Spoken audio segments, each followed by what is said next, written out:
Hi, my dear YouTube family. You are welcome बेदर्द BRGL story channel पर। ऐसे ही support करते रहिए।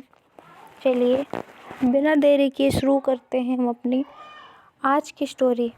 आपने देखा जो नीलम थी उसने खुशी को बहुत सारे ताने दिए, तो खुशी ने भी उसे जवाब दिया और वहाँ से चली गई। वहीं नीलम हैरान होकर खुद से बोली, ये लड़की इतनी उछल क्यों रही है? कहीं कुछ करने वाली तो नहीं है? मुझे अभी ऋषि को बताना होगा। नीलम ऋषि के कमरे की ओर बढ़ गई।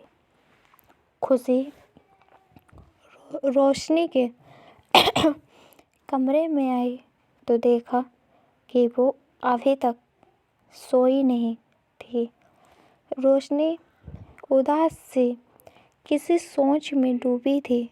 खुशी भी उसके पास आकर धीरे से बैठ गई कि कोई आवाज़ ना हो, बहुत ही धीमे से। रोशनी ने जब खुशी को देखा तो वो हैरान होकर बोली, खुशी खुशी तुम यहाँ क्या कर रही हो? तुम्हें तो अपने रूम में होना चाहिए ना, यहाँ कैसे? क्या हुआ? बताओ, कुछ तो बताओ, चुप क्यों? बोलो। खुशी ने रोशनी को देखे बिना ही कहा, अरे जवाब तो देने दो। कौन सा कमरा? जो अभी मेरा था ही नहीं। एक बार फिर मेरी वही जिंदगी शुरू हो गई जहाँ मुझे रोज ताने और दर्द मिला करते थे। पता नहीं किस गुनाह की सज़ा मिल रही है मुझे।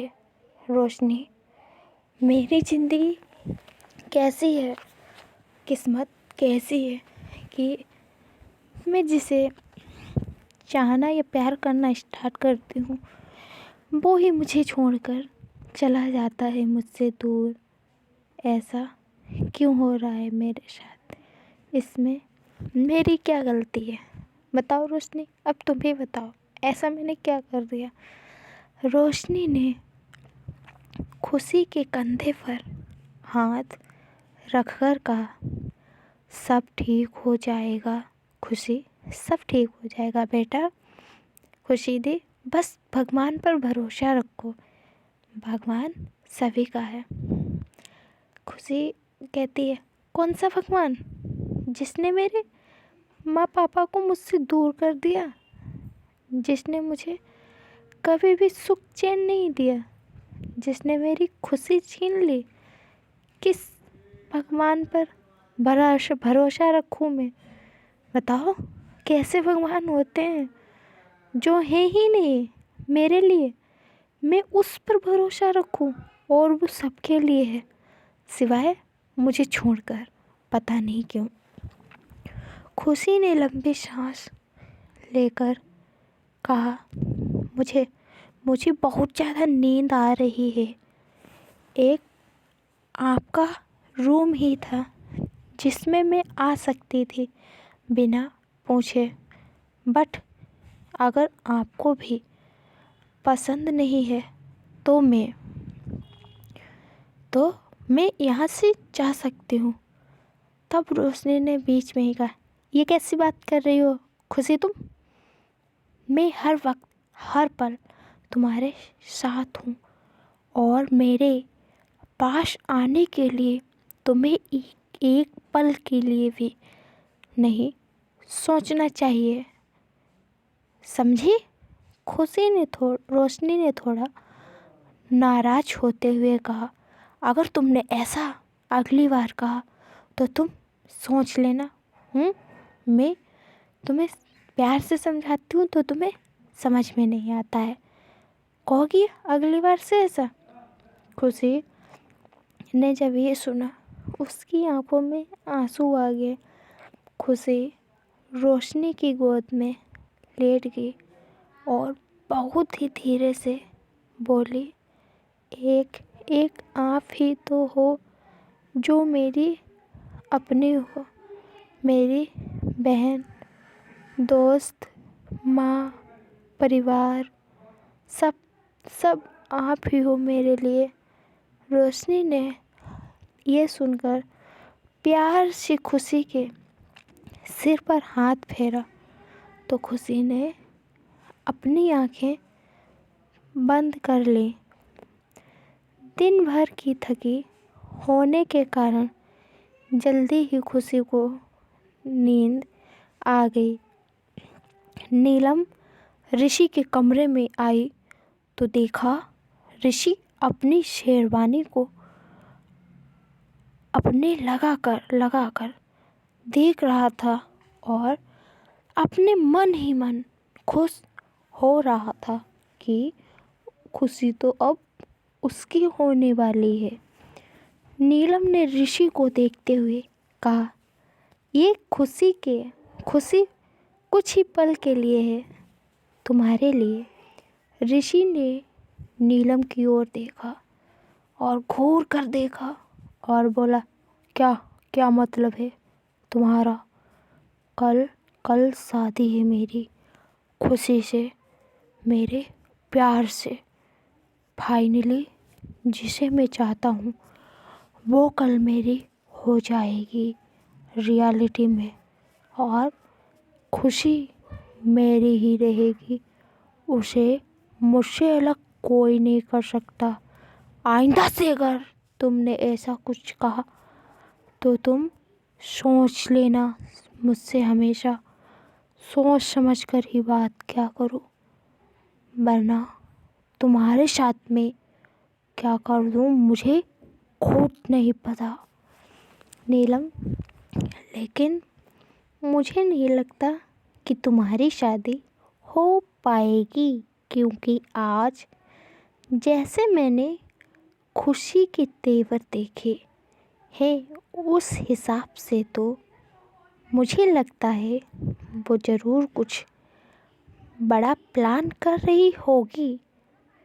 वो बहुत ही शातिर लड़की है, वो तुम नहीं जानते हो उसे जितना अच्छे से मैं जानती हूँ। जब ऋषि ने नीलम की बात सुनी, ऋषि के चेहरे पर एक फेस पर डेविल स्माइल आ गई और वो बोला, अगर वो शातिर है तो मैं उससे भी बड़ा शातिर खिलाड़ी हूँ। रितिका सिंघानिया को नहीं, सॉरी, रितिका सिंघानिया को नहीं जानती है वो, और ना ही तुम जानते हो। जो इंसान और जो चीज़ उसके दिल से उतर जाती है वो उसके साथ ऐसा करती है कि कोई सोच भी नहीं सकता। और खुशी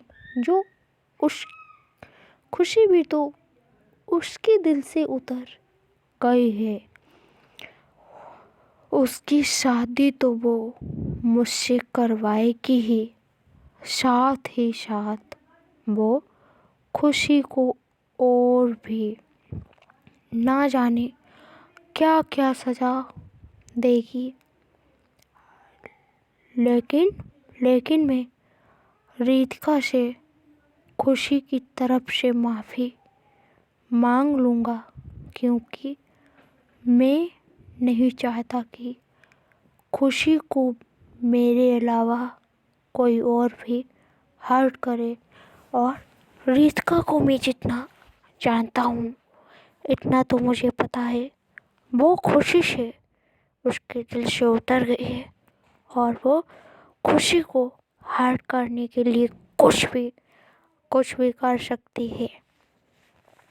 नीलम भी संतुष्ट होकर मुस्कुराते हुए बोली, तो फिर अब तुम सो जाओ, क्योंकि अच्छे लुक के लिए नींद भी ज़रूरी है ना। ऋषि ने नीलम को देखकर कहा, पॉइंट है बात में। चलो फूटो, तुम जाओ, अब मैं सो जाता हूँ, क्योंकि कल मुझे रितिका से भी ज़्यादा स्मार्ट लगना है। खुशी की नज़रें सिर्फ मेरे ऊपर होनी चाहिए। नीलम खुश होकर बाहर आ गई और एक टेबल सी स्माइल करते हुए अपने कमरे की ओर बढ़ गई। नेक्स्ट डे, अगले दिन, घर में बहुत से लोग इधर उधर दौड़ रहे थे। कोई कुछ तो कोई कुछ कर रहा था। रितिका बाहर आकर सब देख रही थी। उसके चेहरे पर कोई एक्सप्रेशन थे ही नहीं, एक्सप्रेशनलेस। ऋषि भी तभी बाहर आया था और अपनी शादी की तैयारी देखकर मन ही मन बहुत ज़्यादा खुश हो रहा था। उसकी नज़र रितिका पर पड़ी तो उसे और ज़्यादा खुशी हुई। उसे लग रहा था कि उसने अब रितिका से खुशी को छीन लिया है। उसने मन ही मन कहा, देख रितिका सिंघानिया, आज पहली बार तुझसे तेरी सबसे प्यारा इंसान ले रहा हूँ, जिसे तू सबसे ज़्यादा प्यार करता है। आज से मैं तेरे से पीछे कभी नहीं रहूँगा, क्योंकि मेरे पास खुशी है, खुशी जिसे तू चाहता है। बट वो खुशी मैंने तुझसे छीन ली, अब वो मेरी खुशी बन गई है। जिस खुशी को तू सबसे ज़्यादा प्यार करता है ना, आज वो मेरी हो जाएगी। ऋषि वापस ऐसा सोचते हुए वापस अपने कमरे में आ गया और रितिका दादाजी के कमरे की ओर बढ़ गई। दादाजी को सोया हुआ देखकर रितिका वापस ही आ गई और डाइनिंग टेबल के पास आकर खड़ी हो गई। उसने किचन में झांक कर देखा, लेकिन उसे कोई दिखाई नहीं दिया। तो उसने मन ही मन कहा, जरूर रोशनी और खुशी दोनों ही सो रही होंगी। रितिका ने रोशनी के कमरे की ओर देखा, जो बंद दिखाई दिया। रितिका उसके कमरे के बाहर आकर खड़ी हो गई और दरवाज़ा नॉक करने के लिए हाथ बढ़ाया ही था कि रोशनी ने दरवाज़ा खोल दिया और रितिका को एक नज़र देखकर उसे इग्नोर करके बाहर चली गई, जैसे उसने देखा ही नहीं कि सामने रितिका खड़ी है। रितिका ने कमरे में झांक कर देखा तो पाया कि जो खुशी है वो अभी भी सो रही है। खुशी को देख रितिका के चेहरे पर हल्की सी स्माइल आ गई। उसने अपने मन में ही कहा, बस बस कुछ घंटे और खुशी, फिर तुम चैन की सांस ले सकोगी, इस पिंजरे से बाहर निकल जाओगी, जहाँ शायद तुम जिसे चाहती हो वो तुम्हारे साथ हो, जिसके लिए तुमने मुझे धोखा दिया है। अब तो तुम खुश होगी। रितिका ये सोच ही रही थी कि रोशनी एक बर्तन में पानी और एक कपड़ा लेकर अंदर आ गई, तो रितिका भी उसके पीछे पीछे अंदर आ गई। रितिका ने कहा, क्या बात है रोशनी? रोशनी ने कपड़े को पानी में भिगोकर उसे निचोड़कर खुशी के माथे पर रखते हुए कहा, कुछ नहीं मैम साहब, आप जाइए, बहुत से काम होंगे आपको। रोशनी बोली।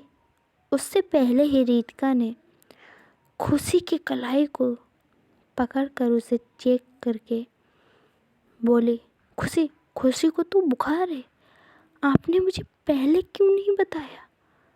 रोशनी कुछ नहीं बोली, तो रितिका ने डॉक्टर को कॉल किया और जल्दी आने के लिए बोला कि जितनी जल्दी हो सके उतनी जल्दी आ जाओ, वरना मैं तुम्हारे साथ क्या करूँगी तुम जानते भी नहीं हो। कुछ ही देर में डॉक्टर आ गया और उसने खुशी को चेक करके कहा, ज़्यादा परेशानी की बात नहीं है, थकान की वजह से इनको फीवर हुआ है, मैं एक टेबलेट दे देता हूँ, कुछ घंटों में ये ठीक हो जाएंगी और आप इनका अच्छे से ख्याल रखिए। शायद इन्होंने कुछ आराम नहीं किया, इनकी नींद पूरी नहीं हुई, इसी वजह से इन्हें फीवर आ गया है। डॉक्टर चला गया तो रितिका वहीं बैठ गई और खुशी के माथे पर हाथ रखकर बोली, मुझे पता है मैंने तुम्हें बहुत ज़्यादा हर्ट किया है, लेकिन ये करना ज़रूरी था खुशी, बहुत ज़रूरी। जब अपने धोखा देते हैं तब शांत रहकर काम बनता है, और इसमें मुझे तुम्हारे साथ ऐसा बिहेवियर करना ज़रूरी था, तभी मैंने बर्ताव किया, क्योंकि हमारी हर एक हरकत पर नज़र रखी जा रही थी। लेकिन अब मैं तुम्हें बिल्कुल हर्ट नहीं करूँगी, तुम बस ठीक हो जाओ। रोशनी वहीं खड़ी रितिका को हैरानी से देख रही थी, लेकिन रितिका ने कुछ नहीं कहा। रोशनी तो बस रितिका के कहे शब्दों से सब कुछ समझ गई। वहाँ से खुशी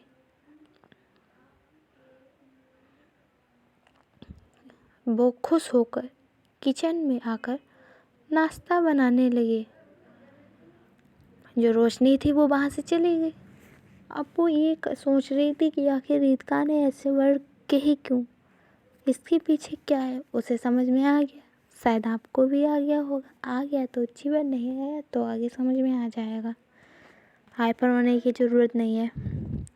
जब रितिका को लगा कि अब खुशी की तबीयत में सुधार है, तो वो वहाँ से उठी और अपने कमरे में आकर तैयार हो गई।